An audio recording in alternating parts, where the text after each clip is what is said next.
Hi, and welcome to my movie review of The Hateful Eight. So, the first thing I'm going to say is this. Basically, whenever the movie first starts off, you see Kurt Russell trying to deliver this one person to go and hang into the next town. And then, as he's traveling, you see Samuel L. Jackson and him, they cross paths. And pretty much, that's when they find out a lot more about each other. They find out that Samuel L. Jackson is a bounty hunter, just like Kurt Russell's a bounty hunter. And then after that happens, they wind up running into this other guy who's supposed to be appointed sheriff into the next town that they're going to. So, anyways, as they're traveling along in the horse and carriage, they wind up there's this blizzard that comes in. So they wind up finding this cabin. So they wind up going to the cabin and they find a bunch of other people that's there too. But there's kind of a mystery to them because you don't know if these people can trust them. Nevertheless, let these other people trust them. So therefore, you're wondering if they can trust each other, or if these people are who they say they are. So Samuel L. Jackson's walking around trying to find out what's going on. Getting to know each person, trying to actually see if, these people who they say they are. But as you keep on getting deeper and deeper into the story, things wind up happening. And I mean, do they develop fast for a 3 hour movie? You don't even feel like that you're in a 3 hour movie at all. But anyways, um, that being said, while you're watching this one character on the screen, you have to watch everything else that everybody else is doing and wonder who's doing this, who's doing that. Then you have to actually eliminate characters too because characters are dying and you don't know who's doing what to each other.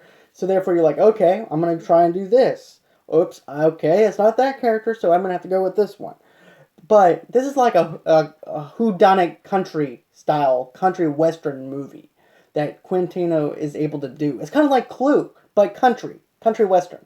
So, anyways, I really enjoy this movie a lot, and Quentin Tarantino always gets the best from his actors and actresses, and boy, does he deliver. You actually feel like Samuel L. Jackson is actually this character. You actually feel Kurt Russell is this character. You actually feel some emotion, some type of attachment to some of these characters. And there's even a throwaway character, which is Shading Tatum. I don't know why he's there. He should be in Magic Mike stripping somewhere. But he's like a little dud. But I feel like that this movie really captured a lot. Not only that, but if you really sit down and think about this, it's kind of like Reservoir Dogs, because Reservoir Dogs was like this in a way, because you had these other guys who did a jewel they were doing some type of heist. It went wrong. They're questioning each other. They're wondering if these people are who they say they are, and they're wondering if they could trust each other. Then that's also the same thing that's going on here, but it's a Western style thing.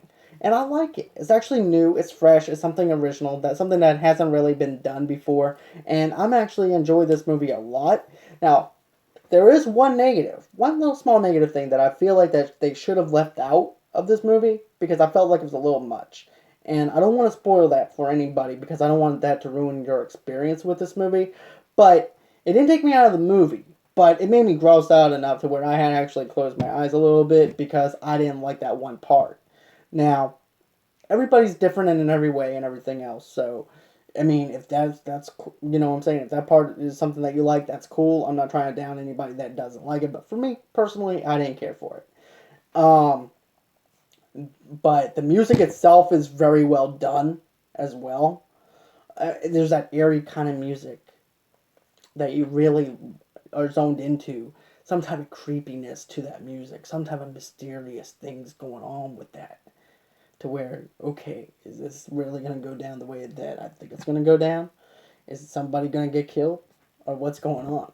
Because you don't know what's going on. Um, but the dialogue itself, too, the way that these characters are able to interact with each other is fantastic. Nothing felt rushed. Nothing felt out of place. There was that chemistry that was on par with everybody. Everybody was there, and they captured that magic. And I cannot give this movie enough praise. But there is something that I have to say about this.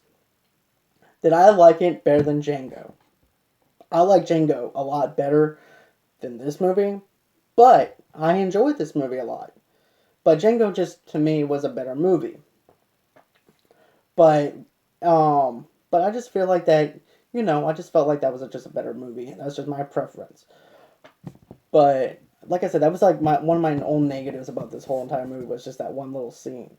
Other than that, the movie felt good. Nothing felt out of place, and I actually felt like I was in that movie because of the 70 millimeter that he used for the camera work. Because the scenery that they use, it makes you feel like you're in a country western movie. You don't actually feel like that you're just watching these characters. You actually feel like you're in the movie, that you're in the moment, that you're actually have to fear for your life too, or else you're gonna get killed. But it actually felt really good. And with that being said, I'm going to have to give this movie a 4.5 out of 5. Just for the simple fact that I enjoyed this movie. The dialogue was great. The music was great. The characters was right on par with each other. And I didn't feel like anything was rushed or took me out of the movie at all. So, therefore, that's my Hateful Eight movie review. I hope you guys enjoyed it because I enjoy doing these movie reviews. So, when you get a chance, hit that subscribe button down below. Don't forget to hit like. And I hope everyone has a happy and safe new year. Don't party too hard. And come back again whenever you have a chance to check out some more videos. Because I'm going to probably do some more later on today or so. So anyways, have a good one. Bye. See you next time.